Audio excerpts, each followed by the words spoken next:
Hey everyone, welcome to Goshen Prepping. A very common question I get is, how much food do you actually store for an entire year? I'm going to say it's actually more important what kind of food you're going to store for the entire year. Stay with the video. I'm going to break it all down for you so you'll know exactly what to do. Here we go. First off, there are three primary types of food: carbs, proteins, and fats. And each has a very different role to play. Let's take a look at them. Proteins, part of them are used for fuel, and another part is actually used to make things for the body, like enzymes, tissue growth, and hormones. Fat, also partly for fuel, but also partly used to make things for the body, like brain, skin, muscle, and bone marrow, for example. Then carbs. Carbs are only for fuel. There's nothing in the body that carbs actually make things. They simply just power our body so we can make things. It's no wonder why stores are completely just loaded with sugar, because practically speaking, anything you eat from the grocery store is loaded with carbs. Carbs give you that energy, makes you feel good, but it's always like a temporary feeling good. Then you come crashing on down. If you don't believe me, then give some carbs to some kids and watch them go.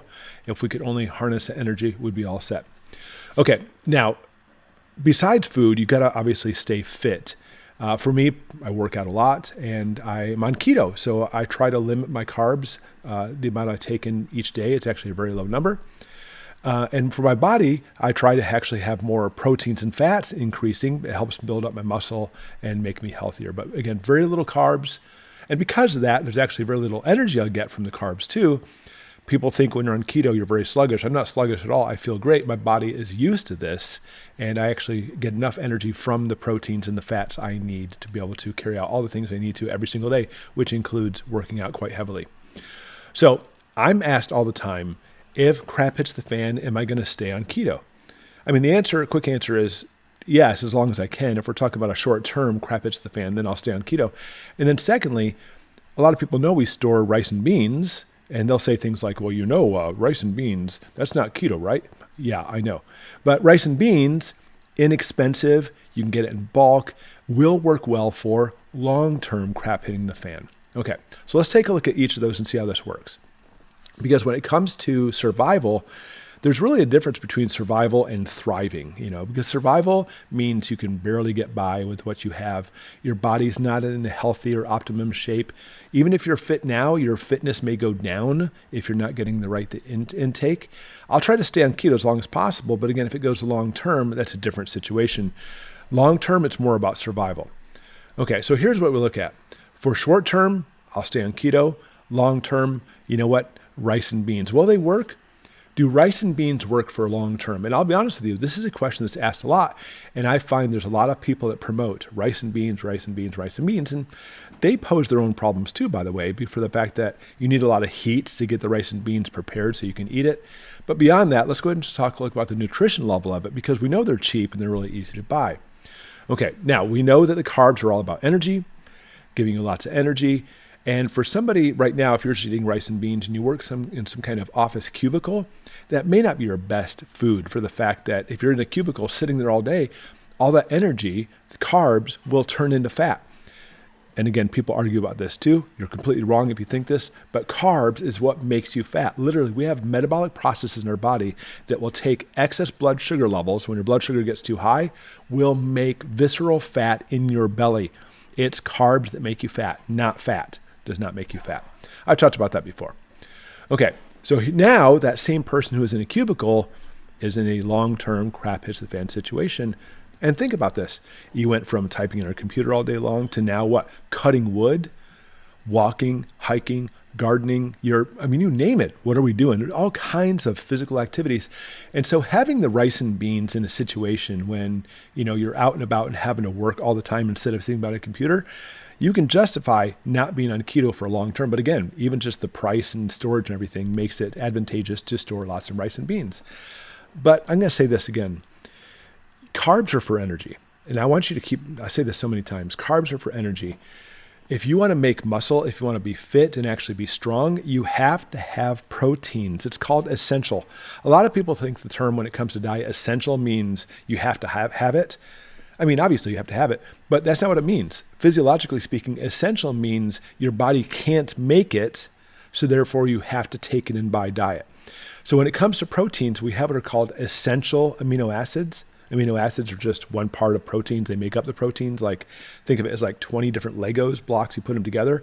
9 of those we have to eat. Our body can't make them. The other 11 you can. That's great.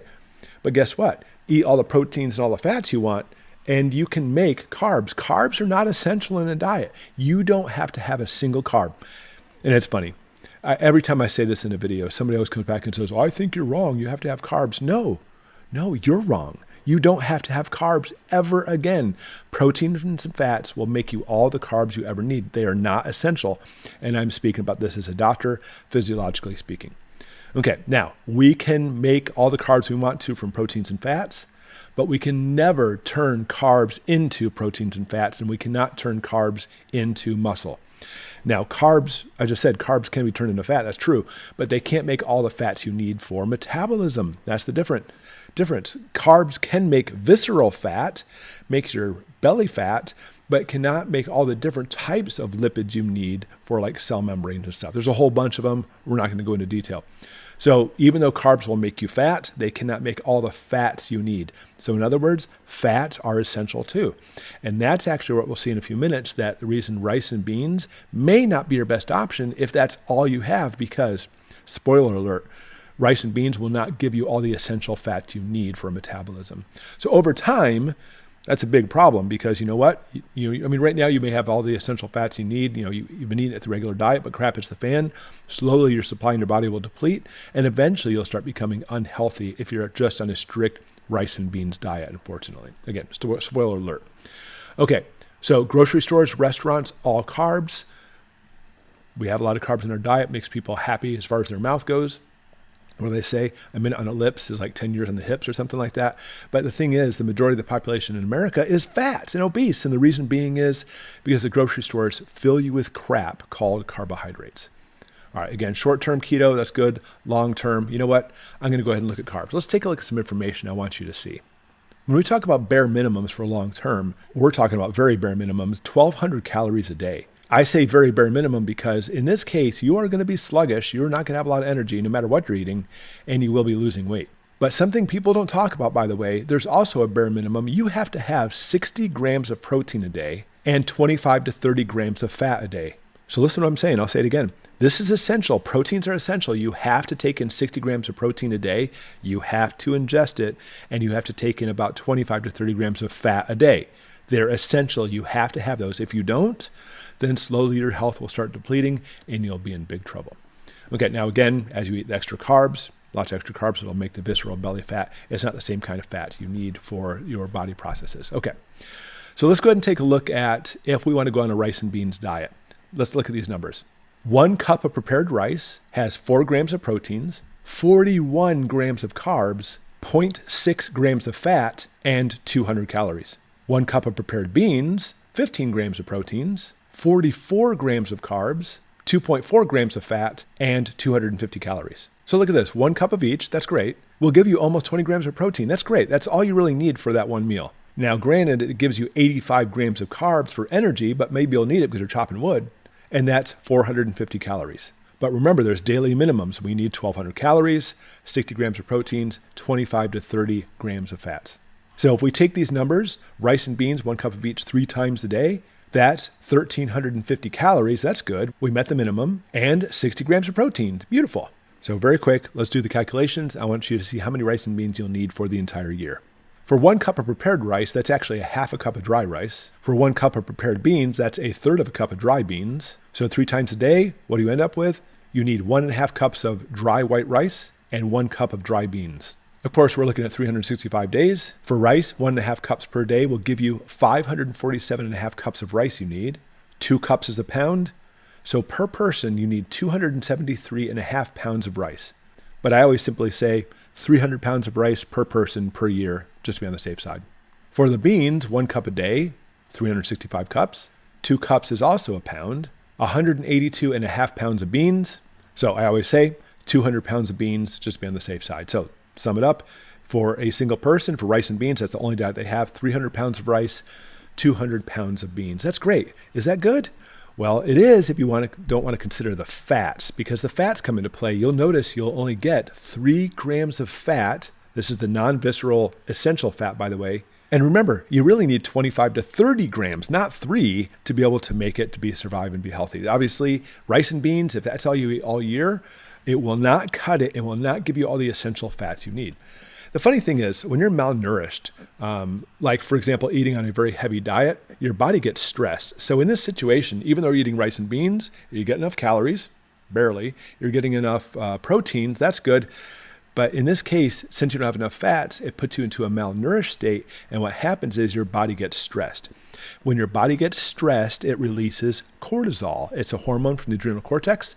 And cortisol, besides all kinds of really detrimental things to your body, makes you retain more belly fat. Very interesting.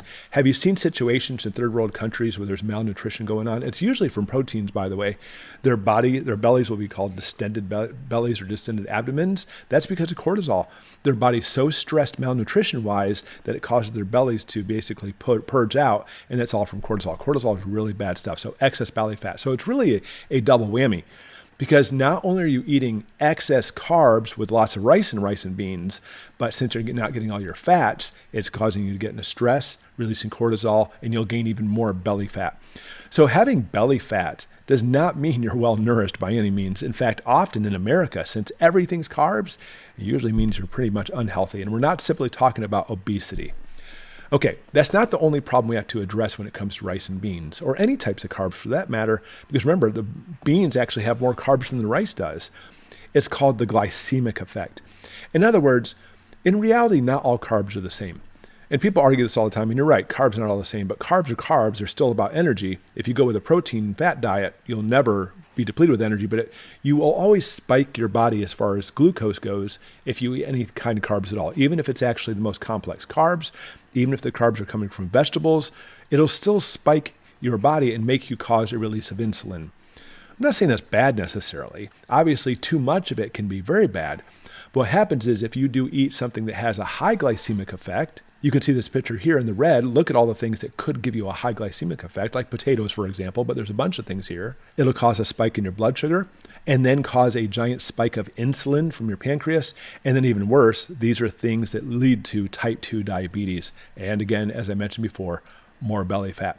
So can you eat, first off, rice and beans for the whole year? You probably could. Is it healthy? No, it's not.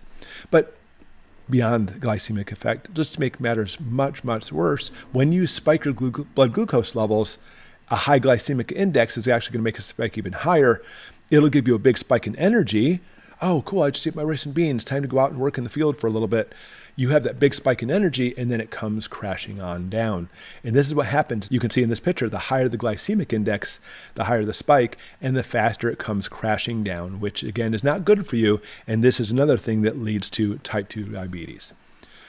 All right, so you're happy as a clam. You've stored all the rice and beans you have for an entire year, but you know what? You didn't take into this into account.